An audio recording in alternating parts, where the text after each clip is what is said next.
Welcome to the Live Undeniably podcast, where we explore the connections that fuel our careers, our communities, and our lives. I'm your host, Toye Oremosu. What you're about to hear is part 2 of a powerful conversation with Pelumi Olatinpo. Originally, this was meant to be one episode, but our rich exchange was so meaningful that I knew that the only way for you to get the full value was to split it into 2. Part 1 was called Carried, where we explored what it means to be lifted by others, by resilience, and by integrity. If you haven't listened yet, I encourage you to go back. This, part 2, is called More Than Skill. And here we go beyond survival into influence, trust, and leadership. Everybody is a salesman. If you are going to advance, if you are going to grow, if you are going to get the right opportunities, you have to be a salesman. You have to know how to sell yourself. And I know we hear this all the time. You don't get what you deserve. You get what you demand. You know, as an employer, as a contractor, I've been on the different side of the table and I've seen this work, countless times. There were times, when I had a budget to hire somebody in, like multiple 3 figures. And of course, as a businessman, I'm trying to always, maximize for profit. And I know I had this much bandwidth to pay for this role. But when the person came in, this was what they were asking for. I was like, oh, okay. That was like tens of thousands less than what I could give them for that role. And even because they were so good, even if they had demanded more, I was willing to go over the budget of that role for them. But because they could not sell themselves, because they thought, life at times, will just give you to you because you have the skill, because you have the ability, is not enough. There are people that are talented. There are people that are gifted. But that alone does not get you open doors for you. It does not keep the doors open. So everybody has to be a salesperson of you. You have to know how to market yourself. You have to know how to, open your mouth, for you, even if you don't know how to talk. So I hear people talk to me all the time that, hey, I'm just not a talker. Then I guess you are prepared to stay where you are. That's what that means to me. You don't have to learn about somebody else, but learn about the things that you're good at.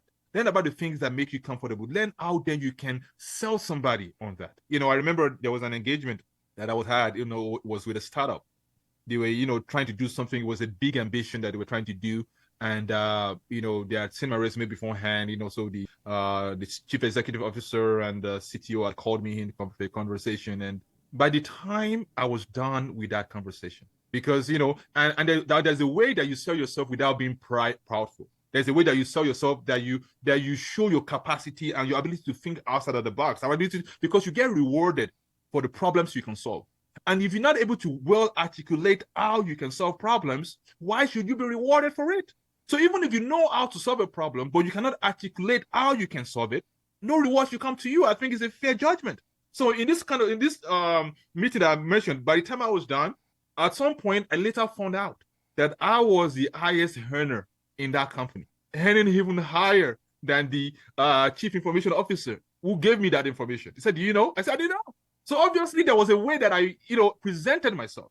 Because skill set is one thing, but how do you able to sell what you can solve, the problems you can solve? So I think that's one intangible, non-technical. Every one of us should be in sales business. We often think talent is enough, but Pelumi reminds us it's not.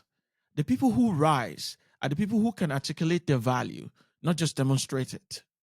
Think about your own career. Have you been waiting for talent alone to get you noticed? What would shift if you learned to tell your story with clarity and confidence?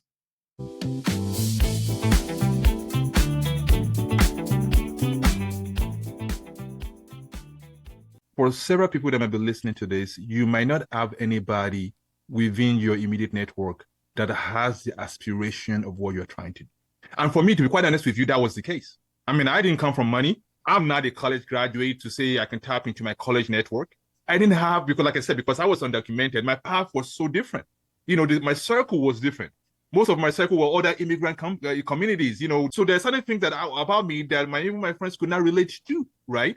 So when I began to think about what was possible, I looked around me and I could not say there was somebody around me that was trying to achieve what I was trying to achieve. I knew that I wanted to solve problems of these kids. I knew I wanted to be rewarded for solving those problems. I knew I had billion-dollar ideas. billion-dollar dreams. I knew I wanted to have a certain level of wealth, a level of affluence to be able to, push certain things that I do care about, whether it's about policy, it's about, whatever it is, that I needed a certain level of financial freedom.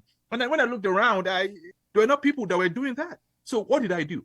Because we're talking about relationships, and it still matters. You are able to have relationships with people that might not even know you. What do I mean by that? I began to listen to podcasts of people that were doing what I was trying to do. I began to, watch, interviews, read articles of, for instance, right, I'm in the tech space, right? I listened to a lot of Silicon Valley, podcasts, a lot of, entrepreneurs started, because I had the skill that those people were doing it and I was aspiring to. Nobody around my circle was doing it. So the only place I could then was kind of like a virtual, an asynchronous, asynchronous, yeah, asynchronous relationship. Yeah, yep. Where I knew about them, but they didn't know about me. But their voice, I always heard their voice in my ear. What would this person do? How did they do it? So that relationship, even though it was one-sided, helped me. It became a sort of mentoring, even without them knowing it. So I think for anyone as well who might feel like you have a dream, you have an idea, you have something that you're trying to pursue, and you don't necessarily find people around you, look for people that are doing stuff, look for builders, look for creators, look for people that have excelled at the level at which you aspire to be. It's good to have people around you that are trying to do the same thing. That is good. But what I miss is that the knowledge that you have is at your level. But when you begin to listen, when you begin to, because whatever it is that you hear continuously eventually enters your mind subconsciously, whether you want it or not. Whatever you see, whatever you hear, eventually. So by listening to this podcast, by hearing horror stories, so there are times when in building my business that I didn't know how to make payroll. There are times, when I had contract, and the contract got pulled, and and I'd made arrangements, I've leased office buildings, I'd leased equipment. How am I going to deal with all these problems? Nobody around me had that kind of problem. The only people that had kind of problem are people that had been there. So when I listen to those podcasts, when I listen to those, watch those interviews, then it became sort of a relationship, with them, even though they might not know of me. When Pelumi didn't have role models in his immediate circle, he borrowed voices from afar. Podcasts like this one, interviews, articles, they became his mentors. Even if they didn't know him, their wisdom carried him forward. Look at your environment. Who are you learning from, even if they've never met you? Which voices are you letting shape your imagination for what's possible?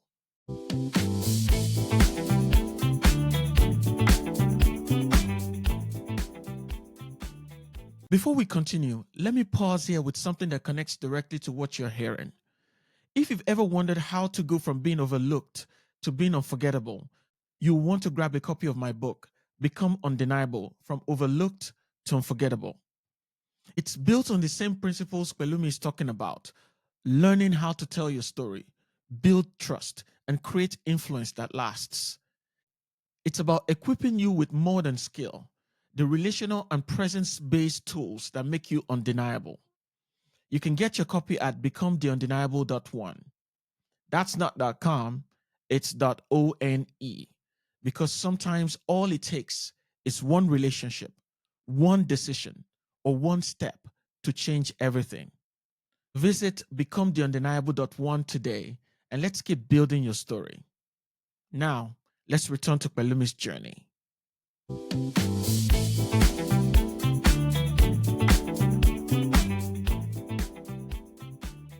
I think one of the very first things that I'm always looking for is a person teachable. So whether I'm looking for business partners, whether I'm looking for employees, whether I'm looking for contractors, is the person teachable? Can I learn from this person? And is this person willing to learn from what I know? Because anytime you are in a relationship where the person feels like it's always a teacher-student and they have nothing to learn from you, then there's always going to be a relationship breakdown. Because even no matter what level of life you are in any relationship, there should be a value that you bring to that relationship. Let's say, for instance, let's look at a senator and a janitor, for instance. I'm a poet, so I'm rhyming there, right? So if you look at a senator and a janitor, right? Two people at different ends of life.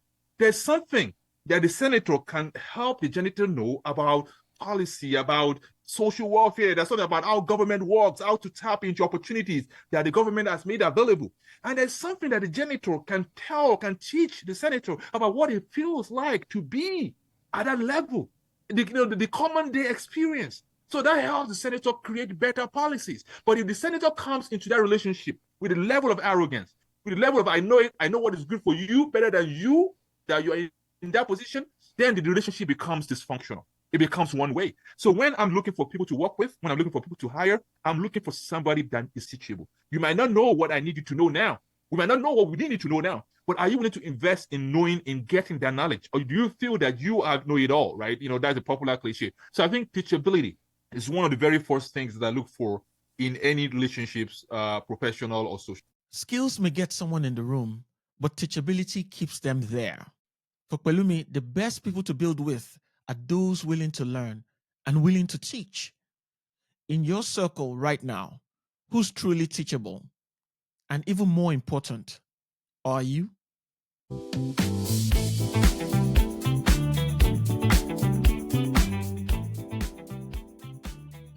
I think teams, particularly in the marketplace, have to function in two dynamics. And it's a tightrope that as a leader, you have to walk very carefully, particularly when you are leading a for-profit entity. The goal is to create value in the marketplace and get rewarded for that value. Because, in a capitalist environment, particularly in late stage capitalism, it's winner takes all, right? So when you have a winner take all environment, there's a certain level of outlook that you have to be when if you are creating a product, and if, like you mentioned, if you have a very brilliant team. So how do you harness the team there? At times, I believe that you have to push. You have to push for results, like get them to a place where they're able to harness the best parts of them, their brilliance and all that kind of stuff, so that as to get return. But at the same time, you cannot be so much laser focused on economic returns that you forget social. And what do I mean by that? Because at the end of the day, these people are human beings as well. And human beings are most productive when they are emotionally stable. That's one thing I found out, that when your workers, when your employees, when your contractors are not emotionally stable, it reflects in their job. It reflects in their output. Because, I always tell folks that, no matter how awesome the job is, there's time needed for reflection to see what is going on, what is going right. And so being able to lead a brilliant team by investing in their emotions. And how do you do that? By saying, oh, okay, hey, you could take this time off. Oh, you need to take care of your parents. You need to take your daughter to practice. Oh, that is fine. Oh, go ahead and do that, right? Because the more you deposit in that emotion, the more output you can get from a capitalistic performance. So I mentioned at the beginning of what I was sharing that then it becomes two challenges, right? How, as a leader, how do you manage your team as a sports team and also as a family? You have to juggle both concurrently. You cannot manage your team as a family, otherwise there's no accountability, right? Everybody, they say the way I talk to my sister is not the way I would talk to an employee. But then you can also be on the other side of the pendulum where it's all jack and no play. So you have to straddle that team of we're a team, we are also a family, and make it work. I'll leave it at that. That is what has worked for me. Technical brilliance without emotional stability can burn a team out. Pelumi leads by remembering people are more than performers. They are human beings whose stability fuels their output. How do you lead people around you?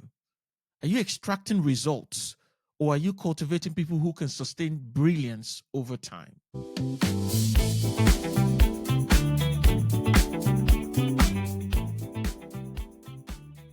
The way the human brain is wired, we are emotional beings. We relate more to stories than hardcore data, right?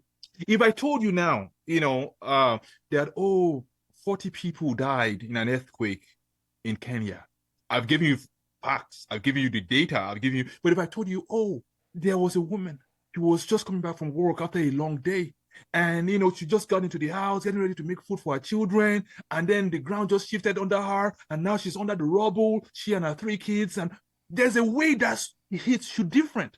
Even though it's only 1 or 3 people that I've mentioned in what I've told you, it becomes more consequential to you than the 40 people that I mentioned.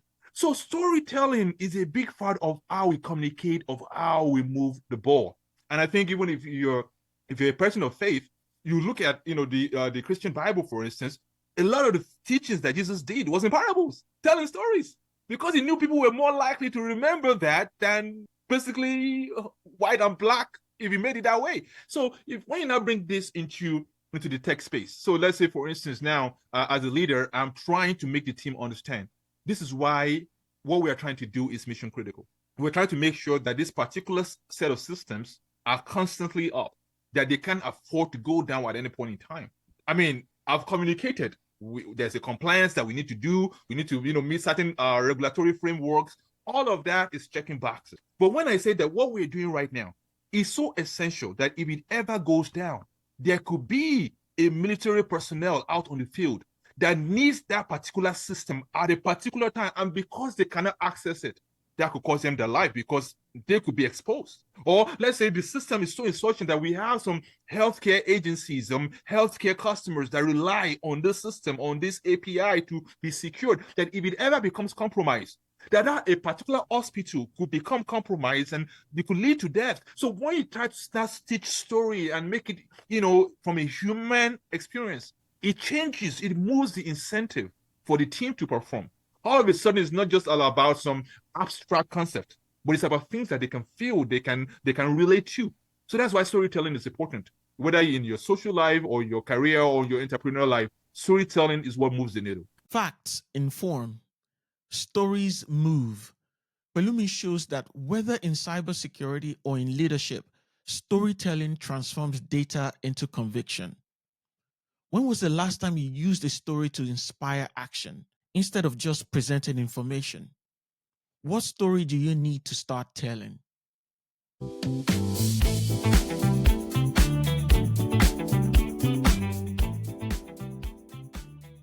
When you look the way you do, particularly I'm speaking like, particularly I'm a black man, and I'm an African man at that, there's certain rooms, there's certain environments I'm in, and the life experiences that I have had, you cannot manufacture them, right? So there are certain conversations that are being had or certain things that needs to be done. And as a result of that, there's a way that people that don't look like me or the demographic that I come from will look at the problem. And I think it's one of the challenges that we're having in our society today, where it comes that, okay, the people that are not rising is because, they're not trying their best, right? Someone that was undocumented that tried my best, I did that. I know what that is like.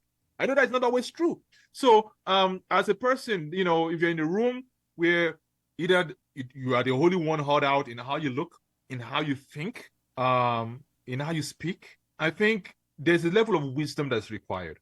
Because there's something that W.B. Du Bois called double conscious, where you have to look at yourself as who you are and also looking at how the other persons are perceiving you. Because at times I've seen, situations where I've seen folks say, oh, I'm going to keep it real. I'm going to keep it authentic. I'm just going to be me.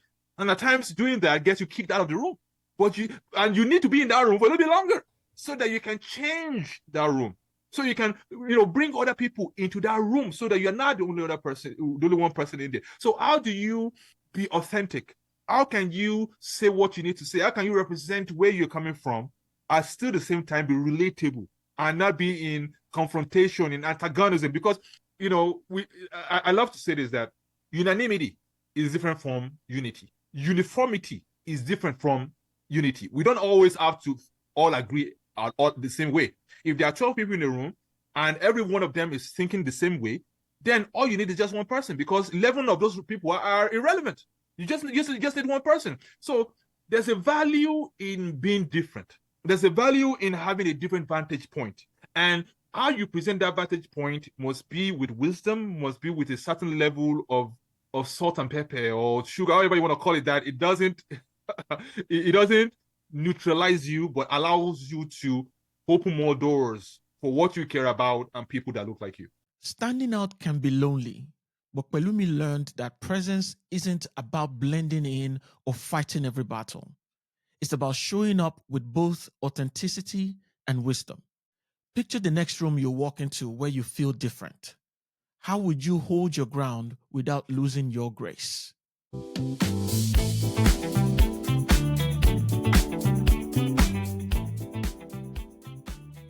Pelumi's story shows us that influence, leadership, and trust require more than skill. They demand presence, they demand connection, they demand humanity. So let me ask you, what's the skill you've relied on most?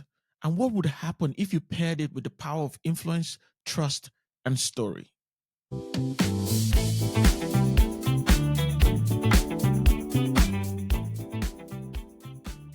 Together, these two parts, carried, and this episode, more than skill, remind us that we're never truly alone and that our greatest opportunities come from relationships, resilience, and presence.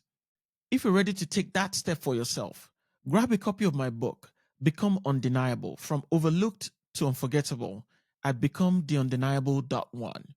Remember, it's .one, not .com. Think of it as your reminder that there is always one move, one voice, one relationship that can change everything. Thank you for being here, and let's become undeniable together.